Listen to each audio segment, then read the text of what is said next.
Welcome back BL lovers. Episode की starting में बॉम सबको रिचुअल वाली जगह पर ले आता है। इतने में किंग को होश आ जाता है, लेकिन वो बेहोशी की एक्टिंग कर रहा होता है। डियर को भी होश आ जाता है तो वो चिल्लाने लगती है। बॉम उसे शांत रहने के लिए कहता है, लेकिन डियर उसे धक्का देकर भागने लगती है। बॉम एक पत्थर फेंक कर मारता है जो डियर के सिर में लगता है और डियर गिर जाती है। बॉम उसे मार डालता है। किंग ये सब देख रहा होता है, पर वो बेचारा कुछ कर भी नहीं सकता था क्योंकि वो चेन से बंधा था। अगले सीन में थुप सिंगा को फीवर की मेडिसिन खाने को कह रहा होता है। सिंगा खाने से मना करता है। थुप कहता है, तो तुम चाहते हो मैं अपने हाथों से खिलाऊं? सिंगा कहता है नहीं, और फिर मेडिसिन खा लेता है। तभी थुप देखता है कि सिंगा का फोन बुरी तरह टूट चुका है। थुप फोन के लिए क्लेम कर रहा होता है। तभी मेक आता है और टीस करते हुए कहता है, मैं लवर्स को परेशान नहीं करता, कहकर जाने लगता है। सिंगा कहता है, ज्यादा बकवास मत करो, बताओ क्या रिपोर्ट है? मेक कहता है, शायद ये जगह किलर का हाइड आउट है, यहाँ जानवरों की हड्डियां मिली हैं। सिंगा कहता है, क्या इसका 7 बॉडीज से कोई कनेक्शन है? मेक कहता है, यहाँ ना तो कोई लाल धागा मिला और ना ही कोई यंत्र। सिंगा कहता है, ठीक है, मैं तुम पर सब छोड़ता हूँ, मैं इसमें ज्यादा शामिल नहीं हो सकता, वरना किंग के डैड तुम्हें सजा दे सकते हैं। मेक कहता है, ठीक है, आप जल्दी से ठीक हो जाओ ताकि हम वापस काम पर लग सके। उसके बाद से का कॉल आता है और वो कहता है, किंग लापता है और एसुन अचानक से फिर से बीमार पड़ गया और मैंने कोल्ड रूम की भी तलाशी ली। सिंगा कहता है, कुछ मिला वहाँ? से कहता है, नहीं, वो बस एक नॉर्मल कोल्ड रूम है। फिर किंग आ गया था, उसने मुझे डेरिन की देखभाल करने के लिए वापस भेज दिया। अगले सीन में बॉम रिचुअल की तैयारी कर रहा होता है और किसी की तरफ देखकर कहता है, पुलिस को हमारे ठिकाने का पता चल गया, अब मैं क्या करूं? किंग सोचता है, ये किससे बात कर रहा है? फिर बॉम कहता है कि वो नहीं रुकेगा और हमेशा किलिंग को जारी रखेगा। अगले सीन में से कहता है, आखिरी बार किंग को कोल्ड रूम में देखा था। मेक कहता है,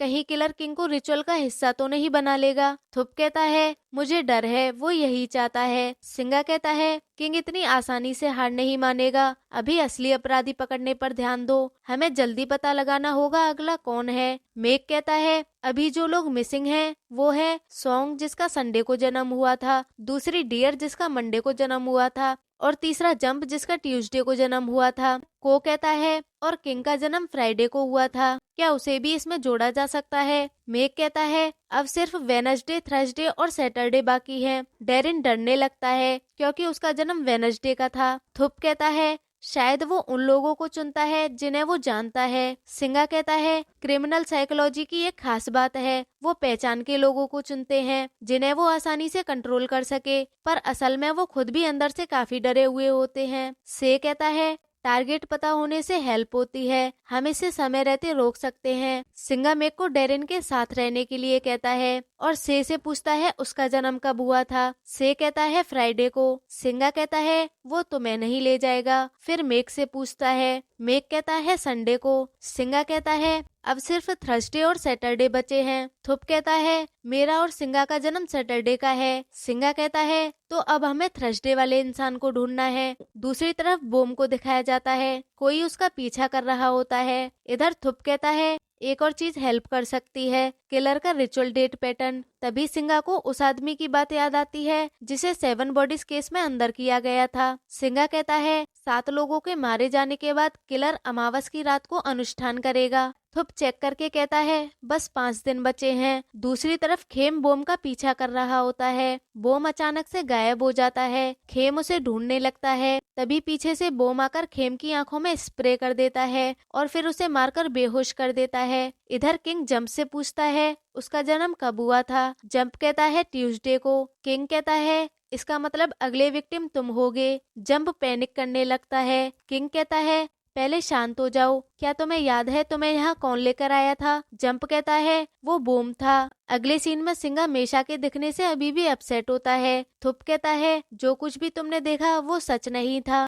बॉम या कोई और तुम्हें बस गिल्टी फील कराना चाहते हैं। सिंगा कहता है मैं जानता हूँ, लेकिन जिस मेशा को मैंने देखा वो बिल्कुल असली लग रही थी। मैं हमेशा सोचता हूँ अगर मेशा अभी भी जिंदा होती तो वो तुम्हारी एज की होती। थुप कहता है लेकिन हम अतीत को नहीं बदल सकते। तुम्हारे आसपास के लोग यही चाहते हैं कि तुम हर दिन खुशी से जियो। तुम्हारी मॉम, मेशा और मैं भी यही चाहते हैं। सिंगा कहता है, मेरे डैड की तरह बर्ताव मत करो। थुप हंसकर कहता है, तो फिर मैं तुम्हारे बच्चों का डैड बन जाऊंगा। सिंगा कहता है, लेकिन मैंने ये कभी नहीं कहा कि तुम्हारे होने से मेरी जिंदगी बदतर हो गई है। थुप कहता है, तो फिर मुझे प्रॉमिस करो, हम दोनों सलामत रहेंगे, हम सब मिलकर इससे निपटेंगे। फिर थुप सिंगा के हाथ पर किस करता है। सिंगा कहता है, हाँ मैं प्रॉमिस करता हूँ। अगले सीन में डेरिन और से टेम्पल आए होते हैं। डेरिन कहता है, तुम यहाँ क्यों आए हो? से कहता है, सुरक्षा की प्रार्थना करने।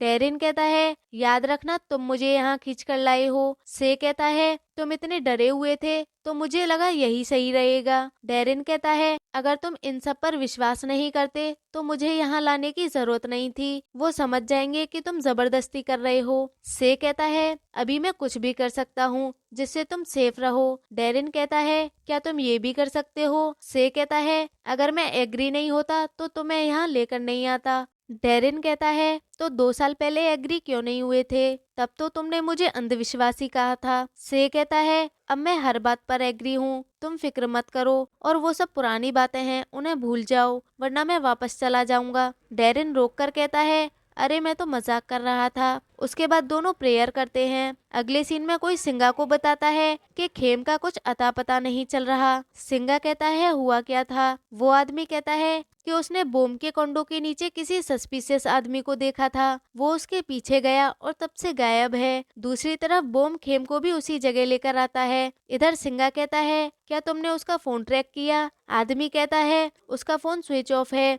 और उसकी कार अभी भी वही खड़ी है, पर उसकी कार से लाल यंत्र मिला है। और सबसे जरूरी बात, खेम का जन्म थर्सडे को हुआ था। सिंगा समझ जाता है कि खेम ही थर्सडे का विक्टिम है। दूसरी तरफ बोम कहता है, ट्यूसडे का टाइम आ गया, मतलब अब जंप की बारी है। किंग कहता है, उसे कुछ मत करना। बोम कहता है, फिक्र मत करो, अभी तुम्हारी बारी नहीं आई, बहुत जल्द और भी लोग तुमसे मिलने आएंगे। उसके बाद बोम जंप को भी मार डालता है। अगले सीन में सिंगा कहता है, किलर को कैसे पता चला कि खेम का जन्म थर्सडे को हुआ था? थुप कहता है, मुझे लगता है खेम मैरिट करने गया होगा, शायद किलर उन लोगों को चुनता है जो मैरिट करते हैं। तभी वहाँ को आता है और कहता है, मुझे किंग का फोन मिला है। दूसरी तरफ किंग अपनी लोकेशन सेंड करने की कोशिश कर रहा होता है। इधर थुप कहता है, तुम क्या कर रहे हो? सिंगा कहता है, किंग की घड़ी की लोकेशन ट्रैक कर रहा हूँ। दूसरी तरफ किंग बोम को साइको बोलता है। बोम गुस्से में किंग को बहुत पीटता है। तभी उसे किंग की घड़ी मिलती है। अगले सीन में डेरिन को चक्कर आ रहे होते हैं। से उससे कहता है, तुम थोड़ा रेस्ट कर लो। डेरिन कहता है, मैं ठीक हूँ। से कहता है, लेकिन मैं ठीक नहीं हूँ, तुम्हारी तबीयत ठीक नहीं है, थोड़ा आराम कर लो, मुझे डांटने पर मजबूर मत करो। डेरिन कहता है, ठीक है, पहले मैं बाथरूम जाके मुंह धोकर आता हूँ, वापस आकर घर चला जाऊंगा। से कहता है, ठीक है। मेक डेरिन से कहता है, मैं भी तुम्हारे साथ चलता हूँ। डेरिन कहता है, फिक्र मत करो, मैं बस बाथरूम जा रहा हूँ। डेरिन बाथरूम में आता है। वहाँ उसे चैंटिंग की आवाज सुनाई देती है। तभी उसके मुंह से कुछ निकलने लगता है। तभी इविल गोस्ट को दिखाया जाता है जो उसके साथ ये सब कर रही थी। उसके बाद वहाँ बोम आता है और डेरिन को बेहोश कर देता है। इधर से डेरिन को देखने जाने लगता है। तभी दरवाजा अपने आप बंद हो जाता है। से दरवाजा खोलने की कोशिश करता है और तभी वो अपने सामने इविल घोस्ट को देखता है। से डर जाता है। से को लगता है ये उसका भ्रम है और वो वापस उसकी तरफ देखता है, लेकिन घोस्ट सच में वहाँ होती है। से फिर से दरवाजा खोलने की कोशिश करता है। वैसे गाइस, से काफी हिम्मत वाला है, सामने घोस्ट है फिर भी कोशिश करे जा रहा है। खैर दरवाजा तो उससे नहीं खुलता। फिर वो अपना तावीज निकालता है और उसे काफी जोर से प्रेस करता है, जिससे उसके हाथ में चोट लग जाती है। तभी घोस्ट वहाँ से गायब हो जाती है। से दरवाजा खोलता है। तभी सिंगा और थुप आ जाते हैं। से सिंगा से कहता है, डेरिन बाथरूम में है। दूसरी तरफ बोम डेरिन को ले जा रहा होता है। इधर सिंगा और मेघ बाथरूम आते हैं, लेकिन डेरिन वहाँ नहीं होता। उसके बाद सिंगा बोम को उसे ले जाते हुए देखता है और हाँ, बोम के साथ उसका फादर भी होता है। सिंगा उसे रोकने की कोशिश करता है मगर वो बच निकलता है। इसी बीच मेघ को चोट लग जाती है। से दोनों से पूछता है डेरिन कहाँ है। मेघ से को सॉरी बोलता है डेरिन को ना बचा पाने के लिए। दूसरी तरफ बोम डेरिन को भी उसी जगह ले आता है। बोम अपने पिता से कहता है सिर्फ वही क्यों चाहिए, शनिवार को जन्मा कोई भी चलेगा। मास्टर एसुन कहता है उसने हमारा रिचुअल बिगाड़ा था तो हमें उसी का सेक्रीफाइस करना होगा, तभी ये काम सफल होगा, तो जाओ उसे लेकर आओ। किंग उनकी बातें सुन रहा होता है। अगले सीन में मेग कहता है बोम अकेले ये सब नहीं कर सकता, जरूर कोई उसका साथ दे रहा है, शायद वो अतिकुन हो सकता है। से गुस्से में कहता है मुझे कोई फर्क नहीं पड़ता कोई उसका साथ दे रहा है या नहीं। सिंगा उसे कहता है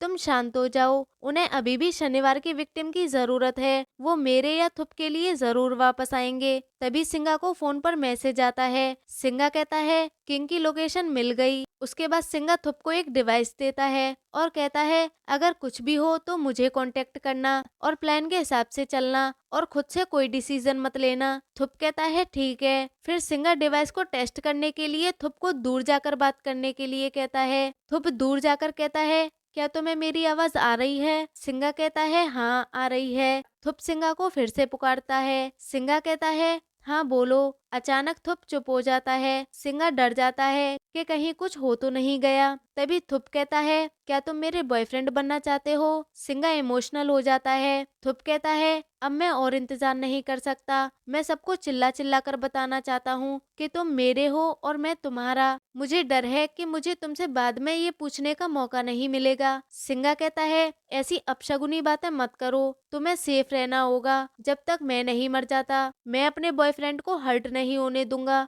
थुप कहता है इसका मतलब तुम्हारी हाँ है। सिंगा कहता है अब हम बॉयफ्रेंड्स हैं तो क्या मैं तुमसे कुछ मांग सकता हूँ? थुप कहता है हाँ। सिंगा कहता है तुम्हें मुझे प्रोटेक्ट करने या मेरे लिए कुछ भी करने की जरूरत नहीं है, बस अपनी जिंदगी जियो और मेरे साथ रहो। थुप थुप हाँ बोलता है। सिंगा उसे हक कर लेता है। फिर दोनों किस करते हैं। उसके बाद दोनों प्रेयर करते हैं। थुप कहता है हमें और बाकी सबको प्रोटेक्ट करना। अगले सीन में सब लोग एक जगह पर आते हैं। सिंगा कहता है किंग का सिग्नल इसी बिल्डिंग के अंदर का दिखा रहा है। थुप सिंगा से कहता है मैं भी तुम्हारे साथ चलूंगा। सिंगा कहता है नहीं और से को भी वही रुकने के लिए कहता है, लेकिन से साथ जाने के लिए कहता है। सिंगा कहता है ठीक है और थुप को गाड़ी में बिठा देता है और कहता है अगर कुछ भी हो तो मुझे इस पर कांटेक्ट करना। थुप उसे कहता है अपना ख्याल रखना। फिर उसे किस करता है। उसके बाद सब लोग अलग होकर ढूंढने लगते हैं। थुप सिंगा से डिवाइस पर बात करता रहता है। सिंगा एक थिएटर में आता है जहां उसे किंग की घड़ी मिलती है।